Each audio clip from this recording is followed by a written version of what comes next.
1장 인도의 좋은 이야기.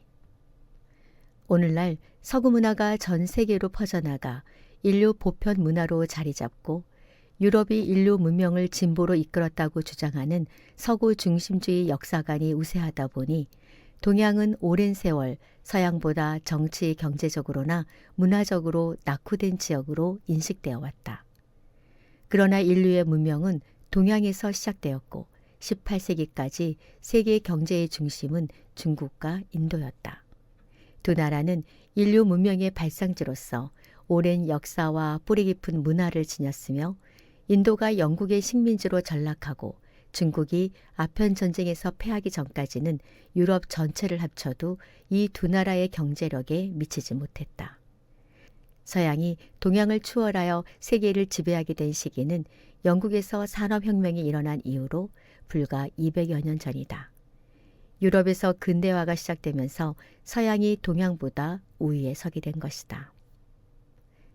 유럽의 근대화는 15세기 말부터 시작된 대항해 시대에 그 초석이 마련된다.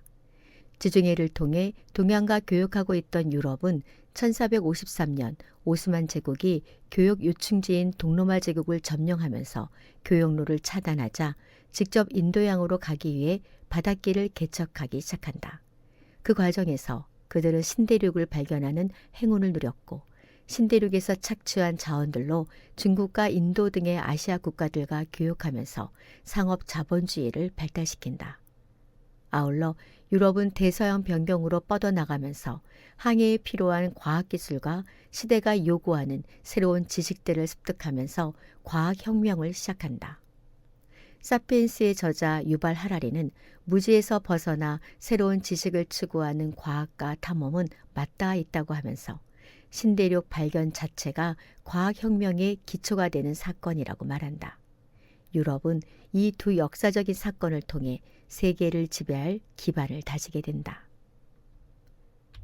과학혁명은 경제와 연대를 구축하면서 사회 발전의 동력이 될 뿐만 아니라 이성과 합리적 사고를 추구하는 지적 환경을 형성하면서 인간의 천부 인권을 주장하는 계몽주의 사상을 탄생시킨다. 이러한 기술적 사회적 변혁을 기반으로 유럽은 18세기 중엽부터 산업혁명을 일으키고 산업 자본주의를 발전시키면서 경제적 근대화를 이루고 프랑스 혁명을 통해 군주제를 폐지하고 국민 국가를 탄생시키면서 정치적 근대화를 이루게 된다. 반면 물자가 풍부하고 거대 제국을 이루었던 중국과 인도는 변화의 필요성을 느끼지 못하고 구체제에 안주했다가 기술과 무력을 앞세운 서구 세력의 거센 침입을 막아내지 못한다. 동양에서는 일본만이 근대화에 성공하여 제국주의에 합류했을 뿐 중국은 뒤늦게 개혁을 시도했으나 보수 세력에 의해 차단당하고 인도는 영국 동인도 회사의 착취와 내전을 겪으며 쇠락의 길로 접어든다. 18세기 중반부터 유럽이 동양과의 역학관계에서 우위를 점하기 시작하자 유럽 역사가와 철학자들은 서양을 진취적이고 진보된 곳으로 동양을 전제주의에서 벗어나지 못한 비합리적이고 야만적인 곳으로 이분화하면서 유럽만이 문명을 이루었다는 유럽 중심주의 세계관을 만들어낸다.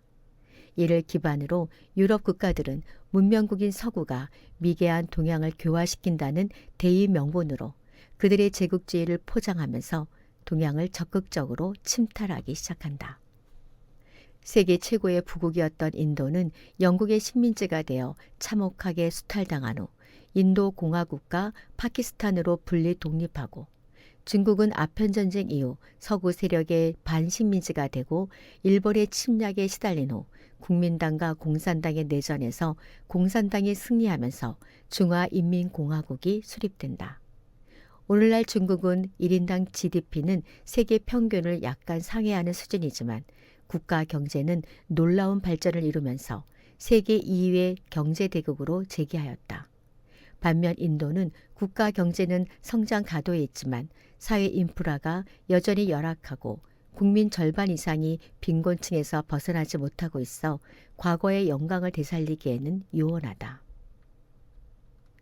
영화 슬럼독 밀리어네어는 한때 세계 최고의 부국이었다가 빈곤의 아이콘으로 전락해버린 현재 인도 사회의 문제점들을 총체적으로 파헤치고 있다.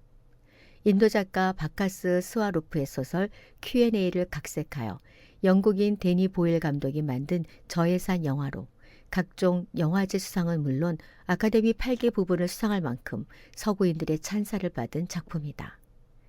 그러나 대부분의 인도인은 인도의 빈곤과 아동학대와 종교 갈등을 적나라하게 보여주는 이 영화에 대해 분노했다. 뭄바이에서 영화가 상영되자 인도인들은 영화가 인도 빈곤에 대한 서구인들의 고정관념을 부추기면서 빈곤 포르노를 강요한다고 비난했다. 종교계에서는 무슬림에 대한 힌두교들의 폭동 장면에 힌두교의 가장 이상적이고 모범적인 신인 라마를 등장시켜 힌두인의 정서에 상처를 주었을 뿐만 아니라 힌두 교도들을 무자비한 폭도로 그려내어 종교 갈등을 단면적으로 묘사했다고 분노한다. 원작자, 작품 배경, 등장인물 모두 인도인이고 마지막에 인도 마살라 영화의 특징인 군무와 노래가 연출되기는 하지만 제작국이 영국이고 배급사는 미국 업체이다.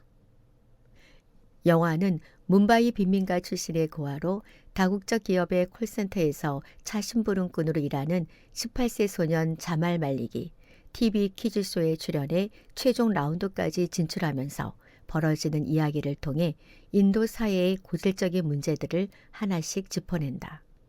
거액의 상금이 걸린 퀴즈쇼는 현실을 벗어날 돌파구나 인생을 바꿀 기회로 여겨져 전 국민적 관심을 끌었다. 퀴즈쇼에 참가한 자말은 다른 참가자들과 달리 정규 교육을 받은 적이 없어 참가 자체가 무모하게 여겨졌고 따라서 초반 탈락이 예상되었지만 그가 모든 문제를 맞추면서 최종 라운드까지 올라가자 쇼호스트가 그의 부정행위를 의심하여 경찰에 신고한다. 경찰 치조에서 증거도 없이 고문을 당하면서 자말은 자신이 답을 알게 된 경위를 설명한다. 그 과정에서 그가 어린 시절에 보고 겪었던 빈곤, 종교적 갈등, 아동 학대와 아동 성매매 등 인도 사회의 치부들이 드러나고 그가 퀴즈쇼에 참가한 이유 또한 밝혀진다. 무슬림에 대한 힌두교도들의 폭동으로 엄마가 죽은 날 자말과 형 살림은 그들처럼 고아가 된 라티카를 만나 셋이 함께 길거리 생활을 하다가 폭력배의 마만의 수하에 들게 된다. 길거리 아동들이 폭력 조직에 납치되는 것은 인도에서는 흔한 일이다. 통계에 의하면 인도에서는 연간 7만여 명의 아이들이 납치되는데 신고되지 않은 사례까지 합치면 실제 숫자는 훨씬 많다. 인도 아동들에 대한 성폭력 수치 또한 세계에서 가장 높다.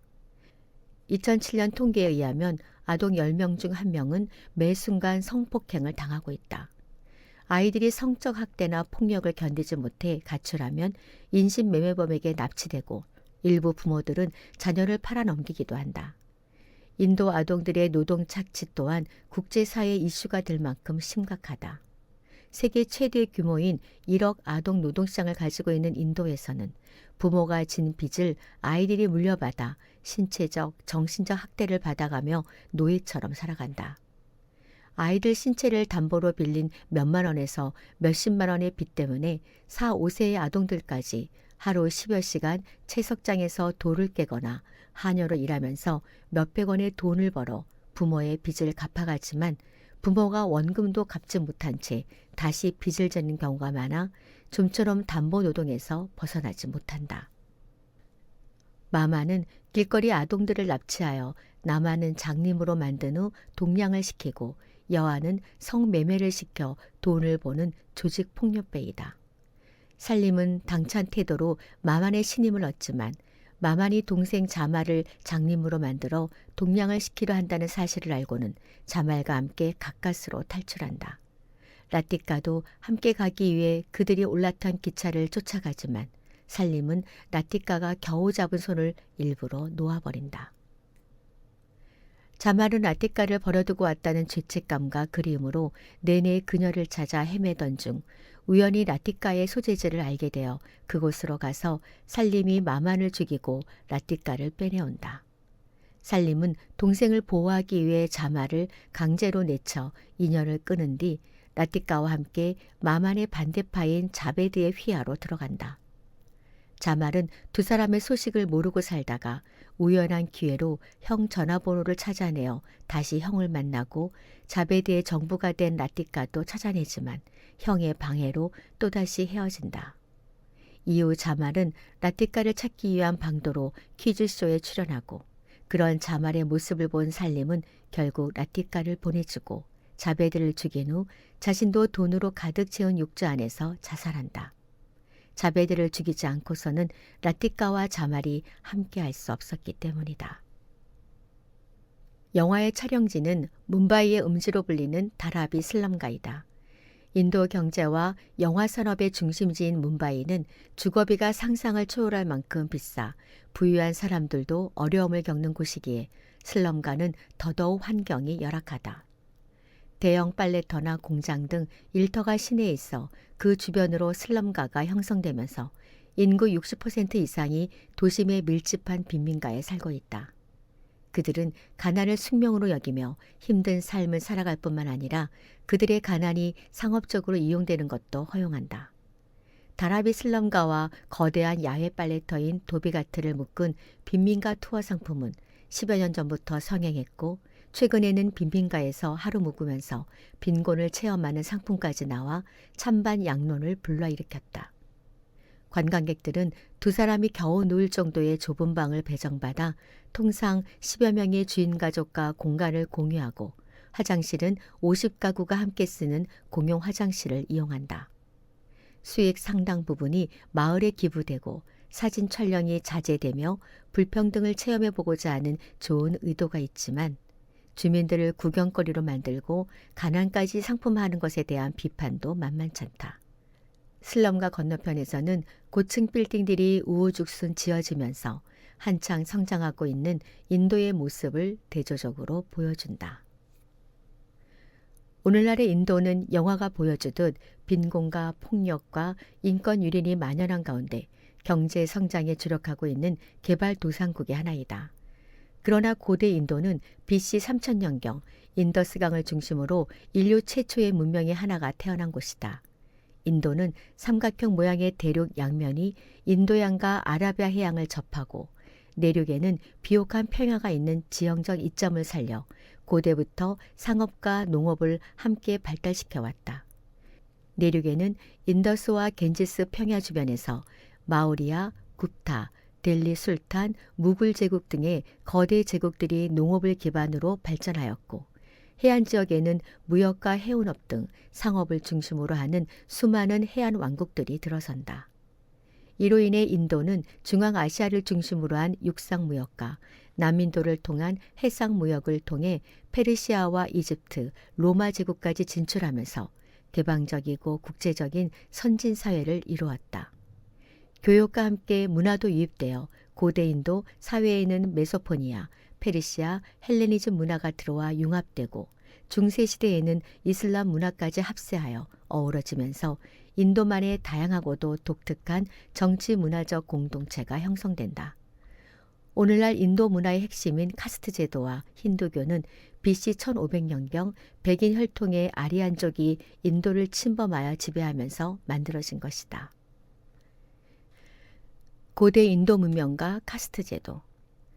인디아라는 국명과 힌두라는 종교명은 오늘날 파키스탄 지역을 흐르는 인더스강의 산스크리트어인 신두에서 유래되었다. 통상 문명은 강을 끼고 발생하는데 인도 역시 인더스강과 겐지스강을 중심으로 문명이 형성되었다. 히말라야 산맥에서 시작된 물줄기가 서쪽으로 카슈미르를 가로질러 파키스탄으로 흘러들어가는 것이 인더스강이고 동쪽으로 흘러 벵골만으로 빠져나가는 것이 겐지스강이다. 인도 최초의 문명인 인더스 문명은 영국 식민지 시절에 철도 건설 인부들이 아주 오래된 벽돌을 발견하면서 발굴이 시작되어 1921년과 1922년에 인더스강 유역에서 BC 2600년경에 형성된 하라파와 모헨조다로 유적지가 세상의 모습을 드러낸다. 당시 유럽 학자들은 그리스 문명과 같이 뛰어난 문명은 타 대륙 어디에도 없을 것으로 단정지었지만 하라파와 모헨조다로는 한눈에 보기에도 매우 거대하고 정교했다. 탐사단 수장인 존 마셜은 인더스 문명을 마주한 감동을 유럽 학계에 이렇게 전한다. 독일의 고고학자 슐리만이 미케네에서 고대 유적을 발굴했는데 그 같은 영광은 자주 찾아오지 않는다. 하지만 우리는 인더스 평원에서 그 영광을 누릴지도 모른다. 두 유적지는 이미 그 시절의 거주지가 질서정연하게 배치되었고 수로 시설과 대형 공중 목욕탕 등의 위생시설을 갖추었는데 수로 시설은 고대 로마 제국 시대의 것보다 앞선다는 평가를 받기도 한다. 그들은 메소포타미아 문명의 지구라트나 이집트 문명의 피라미드 같은 거대한 신전이나 왕의 무덤을 짓지는 않았지만 그들 문명보다 훨씬 계획적인 도시 문명을 구축하였다.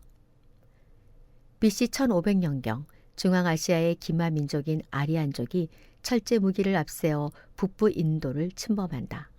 산스크리트어로 고귀하다라는 뜻을 가진 백인 혈통의 아리안족은 인더스강 유역의 자리를 잡은 후 점차 겐지스강 지역으로 정착지를 확대해간다. 이에 따라 문명의 중심도 인더스강에서 겐지스강으로 이동한다. 아리안족은 인도에 정착하면서 그들의 종교와 신화와 사상을 담은 베다 경전을 근거로 브라만교를 창설하고 브라만교의 업과 윤회 사상을 기반으로 세습적 계급제인 카스트 제도를 만들어 오늘날의 인도 문화의 기초를 형성한다. 브라만교는 추후 민간 신앙을 흡수하고 불교 교리와 사상을 일부 수용하면서 인도의 종교인 힌두교로 재탄생한다. 아리안족은 소수인 그들이 다수의 원주민들을 효율적으로 통치하기 위해 피부색과 직업에 따라 카스트를 4등급으로 나누어 아리아에는 사제 계층인 브라만, 왕족, 전사 계층인 크샤트리아, 상인 농민 계층인 바이사 계급으로 분류하고 원주민은 노예, 천민 계층인 수드라로 분류한다. 그 외에 닿기만 해도 불결하게 여겨지는 불가촉 천민 달리트가 있다. 계급제도에서 가장 기본적인 기준은 정과 부정으로 불가촉 천민은 계급제도에서도 죄들 만큼 부정한 존재로 인식되었다. 브라만은 이들을 스치거나 그림자만 지나가도 자신들이 더럽혀진다고 생각하기에 불가촉 천민이 그들을 섬기기 위해 접근할 때에는 미리 신호를 주어 그들이 자리를 피하게 했다. 아리안족이 처음 인도에 들어왔을 때는 사제와 전사, 일반인 세 계급만이 존재했고 이들 계급 사이에 결혼이나 식사 등에 있어서 어떠한 제한도 없었지만 카스트 제도가 만들어지면서 각 계급 간 혼혈은 물론 함께 식사하는 것조차 금지되면서 신분제가 고착된다. 카스트 제도를 이해하려면 인종적 개념인 바르나와 직업적 개념인 자티를 구분해야 한다. 색을 뜻하는 바르나는 피부색에 의한 신분 구분으로 브라만을 위시한 네 계급의 카스트를 의미하고 자티는 각 가문에 전통적으로 내려오는 직업과 신분을 의미한다. 바르나의 각 카스트는 그 속에 무수한 자티를 포함하고 있는 대분류로 카스트는 혈통과 직업에 따라 등급별로 3,000개의 자티로 분류되고 이는 다시 25,000개의 하위 계급으로 나뉜다. 이처럼 바르나는 피부색을 나타내고 자티는 가업과 족보 역할을 하고 있어 인도인들은 피부색이나 성명과 직업만으로도 대충 신분을 알 수 있다. 인도가 영국 식민지가 되기 전에는 카스트라 함은 자티의 의미가 더 컸고 바르나는 인종과 종교적 기반 하에 다소 느슨하게 서열 관계를 규정한 관념적 계급 제도였다. 따라서 실질적으로 인도인의 삶에 영향을 끼친 것은 대분류인 카스트보다 세부적 분류인 자티였다. 그런데 인도를 지배하고 있던 동인도 회사가 이를 서류하면서 카스트를 엄격하게 분리시켰고 식민지 시절에는 영국 정부에 의해 정치적으로 이용되면서 고착화된다. 업과 윤회 사상. 카스트 제도는 브라만교의 업과 윤회 사상을 기반으로 한다. 산스크리트어로 카마는 몸과 입과 생각으로 행해진 모든 행위를 의미하고 삼사라는 계속된 흐름을 뜻한다. 인간은 업으로 인해 윤회의 굴레에 묶인다. 과거의 업으로 인해 현재의 운명을 부여받고 현재의 업을 기반으로 다시 새로운 삶으로 태어남을 거듭하는 것이 윤회이다. 고대 인도의 서사시 마하바라타에서는 업은 어떤 사람도 피할 수가 없으며 그림자가 형체에 따라 다니듯이 업은 서 있는 자의 곁에 서 있고 가는 자의 뒤를 따라가며 행위하는 자에게 작용을 미친다라고 말하고 있다. 다시 말해 인간의 모든 업은 반드시 결과가 따르는 인과응보의 연쇄관계에 놓여 있어 사후의 운명에 관계하고 윤회의 길을 결정한다는 것이다. 이처럼 과거 행적과 현재의 운명과의 인과관계를 강조하는 브라만교의 업사상은 카스트 제도를 정당화시키는 도구가 되어 하층민들로 하여금 현재의 삶을 숙명으로 여기며 평생 그 신분에 갇혀 살게 하는 폐쇄적인 사회 구조를 형성하고 아울러 현생에 충실해야만 다음 생에 더 나은 삶을 살 수 있다고 믿게 만든다. 브라만교에서는 인간의 실체를 물질적 자아인 육체와 대비되는 변치 않는 초월적 영혼인 아트만으로 규정한다. 아트만은 세상 전체에 퍼져 있는 우주적 영혼이자 우주의 근본 원리인 절대자 브라만이 각 개체 속에 내재해야 된 것으로 인식되어 브라만과 그 본질이 동일시된다. 윤회는 인간의 참 자아인 아트만이 마치 헌옷을 버리고 새 옷을 입듯 자신의 업에 따라 끊임없이 다른 육체를 타고 태어나는 과정으로 브라만교에서 궁극적으로 지향하는 것은 아트만이 고통의 삶이 반복되는 윤회로부터 벗어나서 브라만과 합일되는 버마 이력, 즉 해탈의 상태이다. 윤회는 업의 결과가 남아있는 동안 계속되므로 윤회에서 해방되려면 업을 소멸시켜야 할 뿐만 아니라 새로운 업을 짓지 않도록 노력해야 하는데 이는 외부로부터의 구원이 아닌 오직 개인 각자의 노력에 의해서만 달성된다. 고대 인도 철학 경전인 우파니샤드는 해탈에 대해 이렇게 적고 있다. 참 자아를 깨닫고 합일 상태에 도달한 사람은 순수한 빛을 바라고 있는 브라만만을 본다. 그는 육체에 관련된 모든 욕망을 버리고 불멸의 브라만과 하나가 됨으로써 태어남과 죽음이 반복되는 윤회의 바다를 영원히 건너간다. 업과 윤회 사상은 모든 존재는 원인과 조건에 의해 이어져 있다는 불교의 연기적 세계관을 설명하는 데 있어서도 핵심적인 개념이다. 두 종교는 우주 만물의 인과관계를 강조한다는 점에서는 동일하지만 자아의 개념에서는 확연한 차이를 보인다. 불교는 아트만이라는 개인의 진화를 부정하고 무아를 강조한다. 나라는 존재는 나 아닌 무수한 객체들과의 상호 의존적 관계 속에서 비로소 존재하는 연기의 산물이지 독립적인 실체가 아니라는 것이다. 나라고 부를 수 있는 것이 없는데 무아, 내가 있다고 생각하는 것이 아집으로 이는 소유욕 등 여러 가지 죄악과 고통의 근원이 된다. 연기는 인연 생기의 줄임말로 나를 존재하게 하는 연기는 직접적인 원인인 인과 간접적인 원인인 연의 화합으로 일어난다. 예를 들면 식물은 인인 씨앗의 거름과 흙과 물과 태양과 공기 등 우주의 무수한 간접적인 연들이 도움을 주면서 성장한다. 부처는 연기를 다음과 같이 설명한다. 이것이 있으므로 저것도 있다. 이것이 생김으로 저것도 생긴다. 이것이 없으므로 저것도 없다. 이것이 멸함으로 저것도 멸한다. 무아를 주장하는 불교는 혈통에 의한 카스트 제도와 결정론적 윤회 사상을 인정하지 않는다. 불교에서 나는 업들의 다발이다. 따라서 부처는 과거 업의 영향을 부정하지는 않지만 이를 숙면론으로 연결짓지 않고 현재 행위에 따라 업보 또한 변할 수 있다고 가르친다. 원인 없는 결과는 없지만 그것이 현재와 미래의 삶을 결정짓지는 않는다는 것이다. 현생은 현재 그 사람의 말과 행동으로 결정되는 것이므로 어떤 계급에 속하든 마음이나 태도를 변화시켜 수행을 하고 공덕을 쌓으면 전생의 죄로부터 자유로워질 수 있다. 이처럼 브라만교에서는 인간은 태어나면서부터 조건, 지어진 업에 구속되어 신분차별이 정당화되고 모든 것을 가혹한 인가로 돌리는 숙명적인 삶을 살게 되지만 불교에서는 현재의 환경을 바꾸고자 하는 개인의 의지에 따른 도덕적 책임감과 행동을 강조한다. 불교에서 강조하는 개인의 의지는 조금 다른 맥락에서 니체의 윤회 사상인 영원 회귀에서도 중시된다. 니체의 영원 회귀는 전생의 업이나 현재 행동에 따라 매번 다른 내세의 삶을 부여받는 것이 아니라 영원한 시간이 원의 형상을 띠면서 똑같은 삶이 무한히 반복되는 것이다. 따라서 피안이나 해탈도 없다.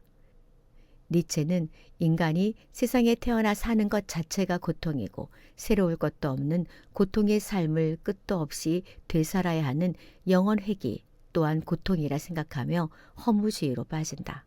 그러나 그는 허무주의를 이겨내는 방법 또한 제시하는데 그것은 똑같은 생이 무한히 되풀이되더라도 그것을 자신의 의지가 스스로 선택한 것으로 받아들이는 아모르파티, 즉 운명애를 가지는 것이다.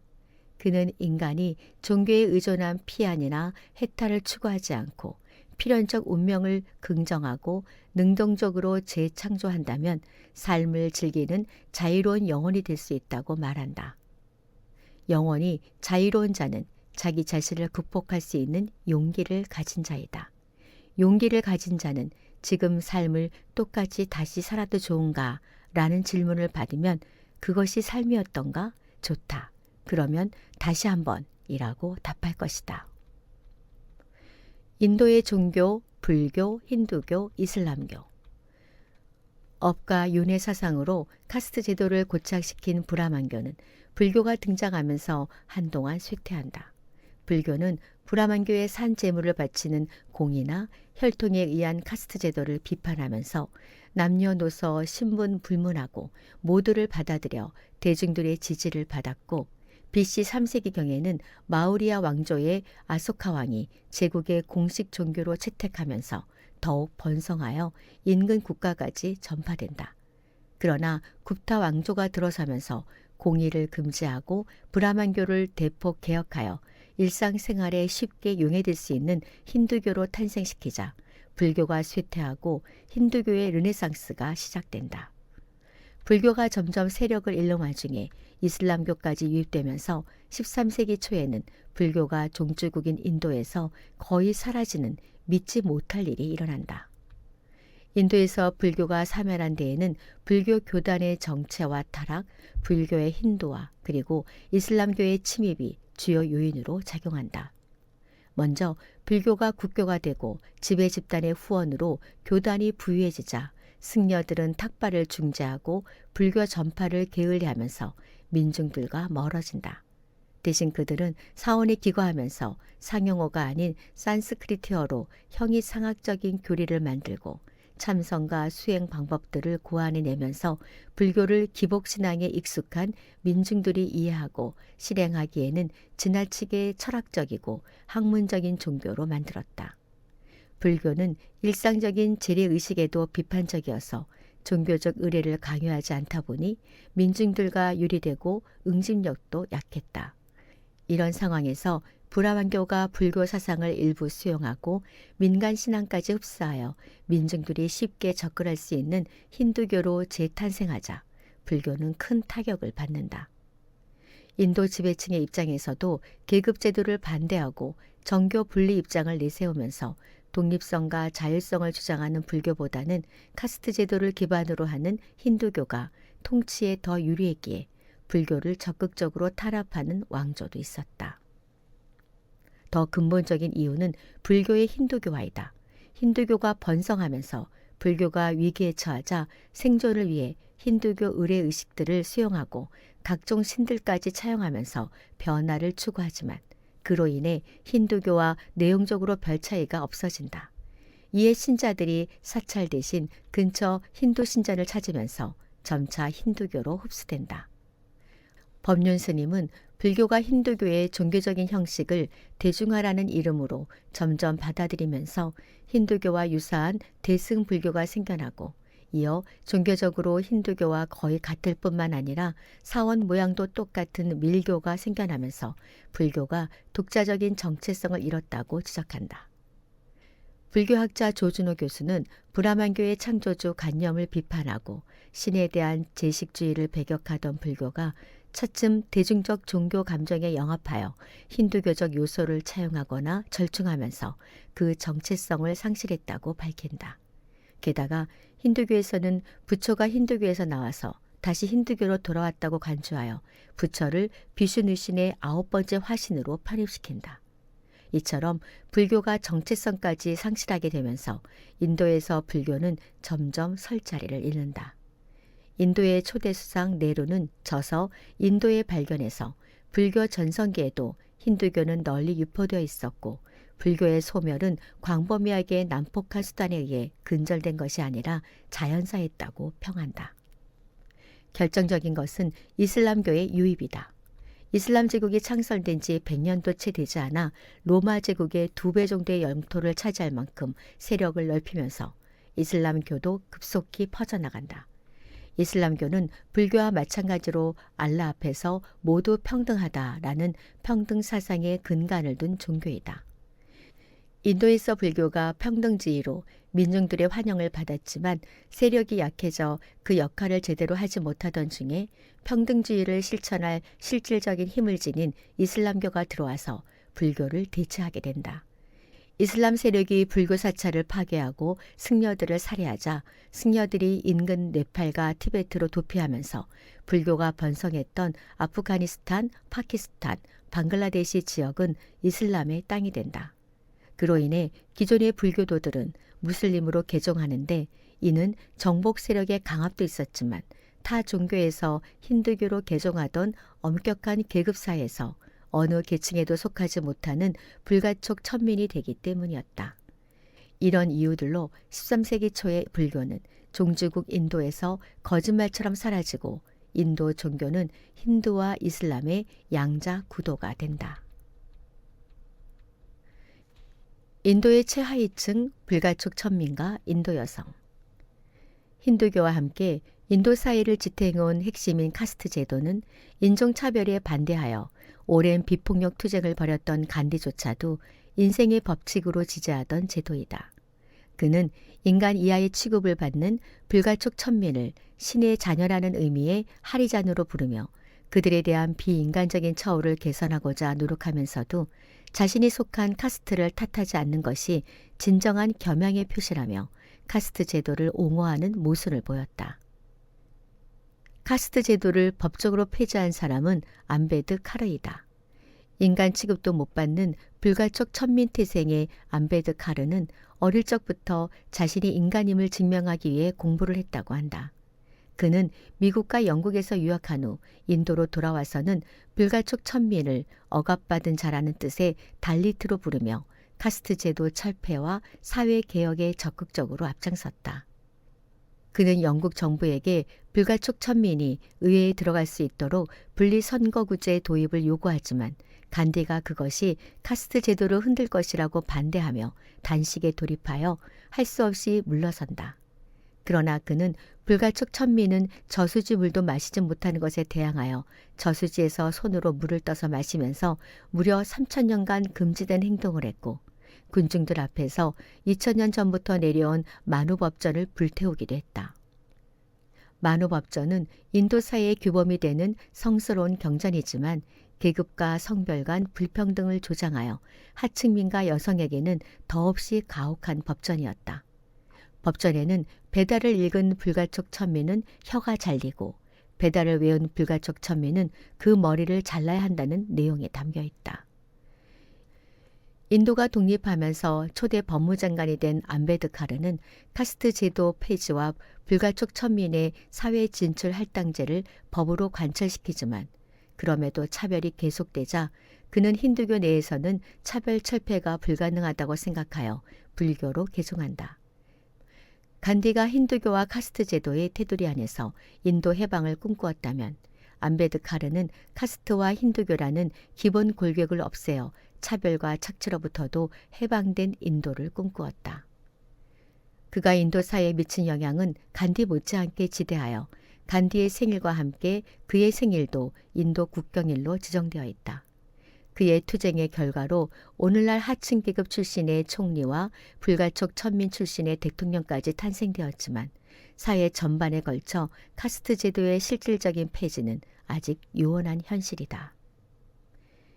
인도 사회에서 여성은 빈곤과 폭력에 가장 취약한 계층이다. 인도 여성들은 관습적으로 카스트 최하위층인 수드라와 동일시되면서 가정과 사회에서 끊임없이 착취당해왔다. 그들은 태어나서부터 죽을 때까지 남성에게 종속되어 살면서 밤낮 없이 가사를 비롯한 여성의 의무에 시달려왔고, 현재는 불법이지만 여성을 오염 가능성이 있는 열등한 존재로 여겨 초경전에 결혼을 시키는 좋은 풍습으로 인해 여성 3명 중 1명이 어린 나이에 결혼을 했다. 만우 법전에 의하면 30세의 남성과 12세의 여아, 24세의 남성과 8세의 여아의 결합이 가장 이상적이다. 신부가 지참금을 내는 문화로 인해 형편이 어려운 부모는 여아를 낙태하거나 버리기도 한다.